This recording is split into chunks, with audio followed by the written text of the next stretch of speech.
Corruption cases like the Kilpatrick case that you mentioned, it's something we've seen in mob cases, organized crime bosses do the same kind of thing.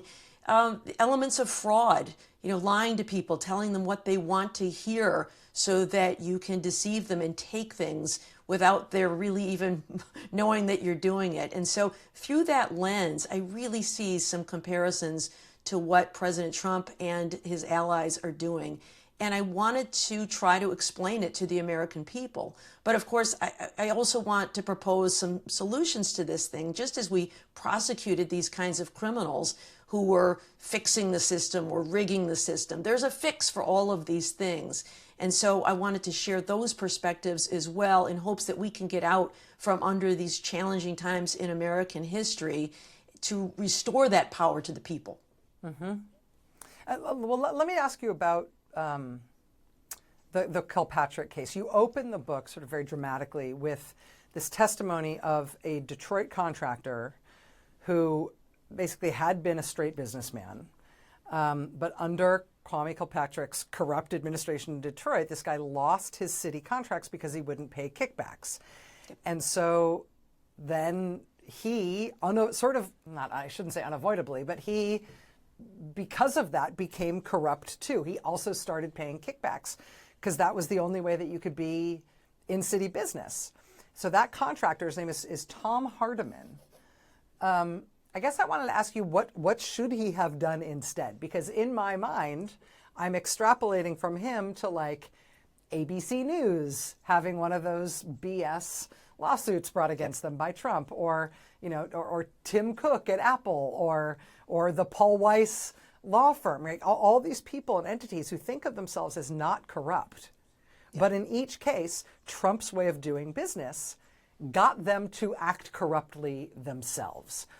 What's the fix to that? What's the way around to that? Yeah, I think there are two lessons to take away from stories like that of Tom Hardiman, who slowly learned how the game was played in Detroit. Unless you were willing to pay kickbacks, you weren't going to get the business. And he had employees and family members and others relying on him, and he felt the need to get this business. So ultimately did agree to enter into these kinds of corrupt contracts. But I think one of the lessons is, let's remember who the real wrongdoer is here. These are victims who ultimately decide to bend because they feel that they don't have any choice. So the real wrongdoer here, of course, is the person with power who is extorting these bribes out of people, these kickbacks out of people. That's one lesson.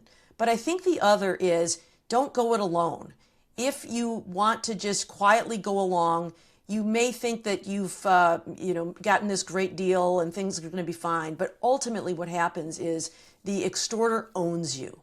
You can't complain to anybody because to do so would be to confess your own crime. You can't get out from under it because now they're going to keep demanding more. If you think the extortionist is happy with one payoff, you're wrong. They'll keep coming back again and again. It's like, the bully who steals your lunch money. If you give it to him once, he knows you're an easy mark. And so the answer, I think, is in collective action. The way Kwame Kilpatrick was ultimately taken down is when some courageous business owners came into the FBI and told their stories. And when we had enough of those stories, we realized these weren't one-off people with an axe to grind. This was a consistent story. We began to investigate, and an incredible team of FBI agents from other agencies, federal prosecutors, were able to put together this case. And so I think staying quiet in the shadows is not the way to defeat the bully, the power broker, the extortionist. It is to work together with collective action to stand up to them. And the point that you made at the outset there about being clear-eyed about the extortionist and that being the real bad guy here, I have to say that hit me like kind of a knife to the heart, because I'll read from what you said. You said, "I have learned from extortion cases I have seen that it is important not to blame the victim. It is essential to remember that the real wrongdoer is the extortionist. But appeasing the extortionist rarely makes them stop squeezing. In fact, it usually just leads to more demands." I mean, the reason that got to me is because it sort of felt like it called the question for me. Like, I admit I have definitely wanted to blame the victim in some of these cases, as we have seen, you know, big powerful law firms or big powerful media companies or big powerful companies or just big powerful politicians, all of these people, time and time again, as they are pressured or as they are pushed into behaving in ways they would never think of themselves as doing. I have wanted to blame them. I have seen them as cowards, and I felt like this was like sort of a good corrective to me, to have a little mercy in my heart for those folks, while also expecting them to do better. Yeah, I mean, I think we can have some grace for them, but at the same time, I think they've made poor choices. Yeah. And as I said, that's sort of the second lesson of all of this. You think that you're going to, you know, enter into this great deal and all will be well. I mean, just thinking about the law firms, for example, Paul Weiss, some of these very powerful law firms, I'm sure they thought they were getting a great deal. All they've promised is to provide pro bono legal services to the Trump administration, you know, consistent with his priorities. Now, they're going to do pro bono legal services anyway. So they probably thought, hey, this is a great deal. We're only paying something we're going to do anyway. But of course, the real price was in bending to the president, was in saying that, you know, admitting to things they didn't do, offering to pay off a debt that they didn't incur. Right. And of course, then the dominoes all fall. Once these big firms fall, others, I think we had 8 or 9 other law firms line up and say, we'll do the same, because they didn't want to incur that wrath. I think great credit goes to the 4 who fought back, filed lawsuits, and so far have prevailed in court. You also point out, though, that the knock-on effect of that was really, really materially consequential. You write, during Trump's first term, when lawsuits were filed against Trump's executive orders, the country's largest and most prestigious law firms were involved in those lawsuits 75% of the time. But in his second term, it's fallen from 75% of the time to 15% of the time, which means his intimidation of big law firms on big law in general has been successful, I think, to the everlasting shame of the very, very powerful, very wealthy, very self-righteous industry that is big law in America. What's the corrective for that? Well, I think you're correct that Trump was able to sideline them from cases challenging acts of his administration, which was a way of neutralizing their power. One of the things that's already correcting, I think, we have seen those law firms lose some lawyers. Damian Williams, the former U.S. Attorney for the Southern District of New York, for example, and some of his colleagues left that firm to go to another firm that did not cave in. I have seen law students change their the job offers that they've taken, leaving the firms that have caved to President Trump and instead moving on to the firms that fought back.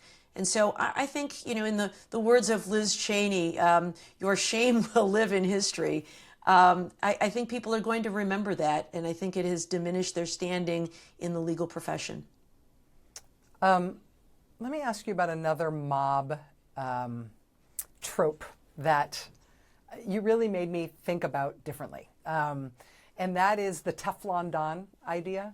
So you say that Trump in his second term has come to resemble a mob boss. That's kind of the overall theme of the book. But when you cited John Gotti, right, the Teflon Don, I always thought that the Teflon Don moniker and that Teflon reputation was something that was sort of bestowed on Gotti by the press and the public. You make the case that guys like Gotti deliberately cultivated the impression that they are Teflon, that they're untouchable. They go out of their way to make everybody think that they have impunity for their actions. And it's part of their con, essentially. It's part of the way they use corruption and intimidation. How does that work exactly, and how do you see Trump doing that as well? It's sort of an invincibility theater. I am going to very brazenly break the law in broad daylight. I'm going to wear the nicest suits and the most expensive silk ties, and I'm going to walk around and essentially brag that I am above the law. And, you know, I think we see this with respect to President Trump and some of the money grabs that he's making, you know, setting up the $1.7 billion slush fund for his cronies, pardoning the insurrectionists, settling claims with other of his allies, and using the law to go after his enemies. I mean, suggesting that he really is above the law. I also think his name and his face, wherever it goes, has certainly some ego behind it, but I also think it goes to this idea that we see in other authoritarian regimes of the leader is everywhere. Everywhere I look, I see an image of the leader. The leader's image, President Trump's image on the building of the Department of Justice is just a disgusting, vulgar symbol to those of us who've worked there. But I think he is putting his face there to show that he's the boss. He's the chief law enforcement officer. He's in charge. And it creates, I think, a feeling that someone is even more powerful than he really is. Lately, there have been signs around Washington, D.C. I know you've amplified these about, thank you, President Trump, for these public works projects. I don't know who paid for those signs to thank President Trump. Probably President Trump. Yeah. But this idea that he's powerful, he's everywhere, he's omnipresent, creates a feeling that he cannot be defeated. And I think it is designed to intimidate and silence critics. But of course, we have the power to overcome that if we can see through it. Yeah, it's seeing through it and mocking it. I mean, one of the things that you identify as not just satisfying, but utilitarian is satire, mockery, and comedy, both as something that unifies people, brings people together in a sort of non-political feeling way, but also can be really important in terms of puncturing that kind of theater. Let me ask you about something that's sort of related along these same lines, and it's again another one of these things that I feel like I've written stuff about this. I've read a million academic things about it. I've thought about it in the context of our country, but I feel like you just put it better than I certainly ever have. And that's the issue of oligarchy.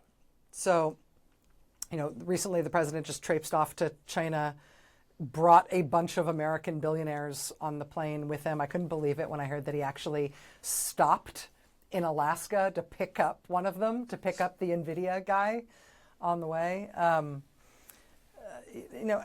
just think that you, in this book, in The Fix, you have this really good, succinct explanation of why authoritarians do things like that.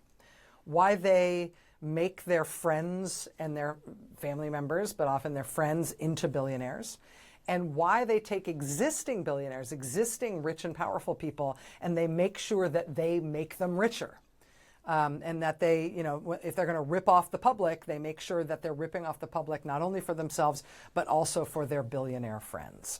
You just articulate really succinctly that the payoff for the leader in doing that is that then these massively rich people who he has helped, they will then use all of their power and all of their resources to prop the leader up and to keep him in power. We've definitely seen it in Russia. We have seen it in Hungary. We are certainly seeing it here in America right now in spades. It just seems very rational to me, right? Like you'd take the person with all the political power and you'd have him essentially leverage for his project all the people with all the other kinds of power too.